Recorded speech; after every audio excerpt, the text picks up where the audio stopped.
బాలా త్రిపుర సుందరి గై కొను మహారతి గానలోల జాలమెల దారి చూపుమా. బాలాలీలా వినోదిన్యై నమః. శ్రీమాత్రే నమః. సనాతనలకు స్వాగతం. సనాతన ధర్మ కేంద్రం కామేశ్వరి వాణి సమర్పిస్తున్న శ్రీ బాలా త్రిపుర సుందరీ దేవి చరిత్ర కార్యక్రమంలో 3వ ఎపిసోడ్ ఇప్పుడు చూడబోతున్నాము. 2వ ఎపిసోడ్లో మనం హిమాలయ పర్వతం మీద దేవతలు చేస్తున్న యజ్ఞగుండం నుంచి వచ్చిన పొగ దేశమంతటా వ్యాపించి భండాసురుని కిటికీలో నుండి లోపలికి రాగా భటుల ద్వారా హిమాలయ పర్వతం మీద దేవతలు చేస్తున్న యజ్ఞం గురించి భండాసురుడు తెలుసుకున్నాడు అని చూసాము. తరువాత కథ ఏం జరిగిందో ఇప్పుడు చూద్దాము. భండాసురుడు ఈ వార్తను విని అసలు విషయం గ్రహించిన వెంటనే తీవ్ర కోపానికి లోనయ్యాడు. ఇది సాధారణ యజ్ఞం కాదని, తమ బలాన్ని తగ్గించే ప్రయత్నమని అతనికి స్పష్టమైంది.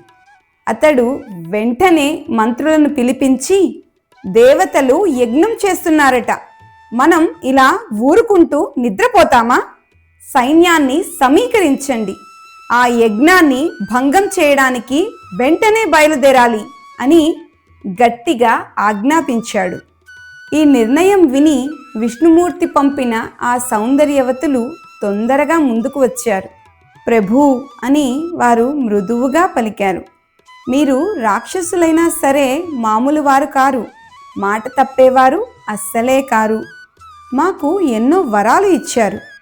ఇప్పుడు ఆ వరాలను లెక్క చేయకుండా యుద్ధానికి వెళ్తే అది మీ మాటకు విరుద్ధం కాదా? అది దేవతలతో యుద్ధం. ఏదైనా అనర్థం జరిగి మీరు వారి చేతిలో మరణిస్తే మేమేమవ్వాలి? మేము విధవలమవుతాము. మమ్మల్ని రక్షించాల్సింది మీరే కదా. దయచేసి యుద్ధానికి వెళ్ళవద్దు అని వారు పలు విధాలుగా అడ్డుకునే ప్రయత్నం చేశారు. మృదువుగా విన్నవిస్తూ భావోద్వేగంగా ఎన్నో విధాలుగా వారిని నిలిపివేయాలనుకున్నారు. కానీ ఈసారి భండాసురుడు ఆ మాటలను లెక్క చేయలేదు. అతని రాక్షస స్వభావం మళ్ళీ మేల్కొంది. ఇంకో పని ఏదైనా మీరు చెప్పినట్లు వింటాము, కానీ ఇది మాత్రం కాదు. దేవతలు మనల్ని సంహరించడానికి యజ్ఞం చేస్తున్నారు. మనం కూర్చుని చూస్తూ ఉంటే అప్పుడు నిజంగానే మీరు విధవలవుతారు కదా. ప్రమాదం ముంచుకొస్తున్నా మౌనంగా ఉండటం మూర్ఖత్వం అని చెప్పి సైన్యాన్ని సమీకరించి రాజు మరియు మంత్రి ఇద్దరూ యజ్ఞభంగం చేయుటకు బయలుదేరారు. భండాసురునికి భయం అనే భావమే లేదు. అతని సైన్యమంతా కూడా ఉన్మత్తుల్లా సిద్ధమైంది. ఢక్కాలు మోగుతున్నాయి, బల్లెములు ధమరుమంటున్నాయి.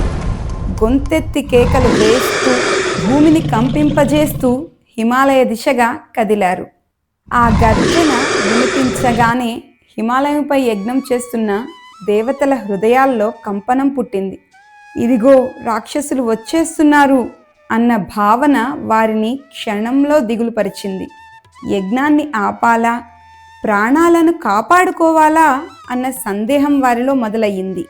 అప్పుడే నారద మహాముని ఆ యజ్ఞవాటికకు వచ్చారు. భయపడవద్దు అని గంభీరంగా అన్నారు. భగవానుడు ఏమన్నాడో గుర్తుందా? యజ్ఞో రక్షతి రక్షితః. యజ్ఞాన్ని రక్షించిన వారిని యజ్ఞమే రక్షిస్తుంది. ఇదిగో 500 సంవత్సరాలు అయిపోయాయి. ఇంతకాలం ఎన్ని విఘ్నాలు వచ్చినా యజ్ఞం నిలిచిపోలేదు. ఇప్పుడు కూడా ఆగదు. భయం యజ్ఞానికి లోపం, స్థిరత్వం యజ్ఞానికి బలం. దీక్షతో కొనసాగించండి అని చెప్పారు. దేవతలు కొంచెం ధైర్యం తెచ్చుకున్నారు. అయినా ఆ గర్జన దగ్గర పడుతోంది. ఇంతలో భండాసురుడు సైన్యముతో యజ్ఞస్థలానికి చేరుకున్నాడు. అతడు ఆ దృశ్యాన్ని చూసి ఆశ్చర్యాన్ని పొందాడు. 40 ఆమడల విశాలమైన అగ్నిగుండం. దాని చుట్టూ దేవతలు దీక్షతో కూర్చున్నారు. అగ్ని ఉద్ధృతంగా జ్వలిస్తోంది. అయితే అంతకంటే ఆశ్చర్యకరమైనది ఆ యజ్ఞగుండం చుట్టూ పాతాళం నుంచి ఆకాశాంతం వరకు వ్యాపించిన ఒక మహా కంచుకోట. ఇంతకు ముందు ఎవరు కట్టని, ఎవరు చూడని రక్షణ వలయం. భండాసురుడు దాన్ని తృణీకరించాడు. ఒకే తన్నుతో ఆ కోటను విరగ్గొట్టాడు. ఫెళఫెళమంటూ అది కూలిపోయింది. కానీ వెంటనే మరొక కోట లేచింది. దానిని కూడా అతడు ధ్వంసం చేశాడు. మళ్ళీ ఇంకొకటి.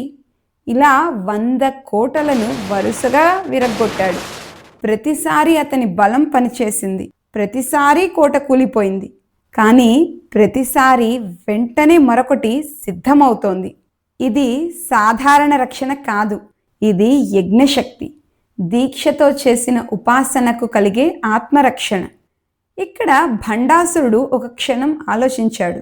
ఇలా కోటలు విరగ్గొట్టుకుంటూ కాలం వృధా చేస్తే ప్రయోజనం ఏమిటి? ఈ దేవతలు యజ్ఞం పూర్తి చేస్తారు, బలం సంపాదిస్తారు. అప్పుడేం చేస్తారు?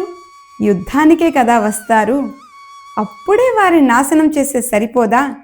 ఇప్పుడు ఈ ఆటలెందుకు అని అనుకున్నాడు. అతని మనసులో మరో ఆకర్షణ కూడా ఉంది. ఇంటి వద్ద ఉన్న స్త్రీలపై కామం, మోహం, యుద్ధ కోపం కంటే అది బలంగా లాగింది. ఇప్పుడు వెళ్దాం, సరైన సమయానికి తగిన గుణపాఠం చెబుదామని నిర్ణయించుకొని భండాసురుడు సైన్యముతో వెనక్కి తిరిగి వెళ్ళిపోయాడు. దేవతలు ఈసారి నిజంగా నిశ్చింతపడ్డారు. యజ్ఞం మరింత ఉత్సాహంతో కొనసాగింది. మరో 500 సంవత్సరాలు గడిచాయి. మొత్తం 1000 సంవత్సరాల దీక్ష. ఇది కాల పరిమాణం మాత్రమే కాదు, సంపూర్ణ తపస్సు, పూర్తి సమర్పణ. 1000 సంవత్సరాలు పూర్తయిన క్షణంలో ఆ బహిర్యాగ అగ్నిగుండం నుండి ఒక దివ్య రూపం ఆవిర్భవించింది. సుమారు 16 సంవత్సరాల వయసు గల బాలిక, కాంతిమయి, శాంత స్వరూపిణి, అయితే అపార శక్తి సమాహారం. ఆమెయే శ్రీ బాలా త్రిపుర సుందరి. బాల అనగా బాల్యం, పవిత్రత, నిర్మలత్వం. త్రిపుర సుందరి అనగా 3 పురములలో అనగా స్థూల, సూక్ష్మ కారణ లోకాలలో సౌందర్య స్వరూపిణి. ఆమెయే పరోక్ష బ్రహ్మ విద్య. వ్యక్తమైనటువంటి ఈ జగత్తు యొక్క స్వరూప స్వభావాలను తెలియజేయగల అధినాయకి. ఈ విద్య లేని వారినే పామరులు అంటాము.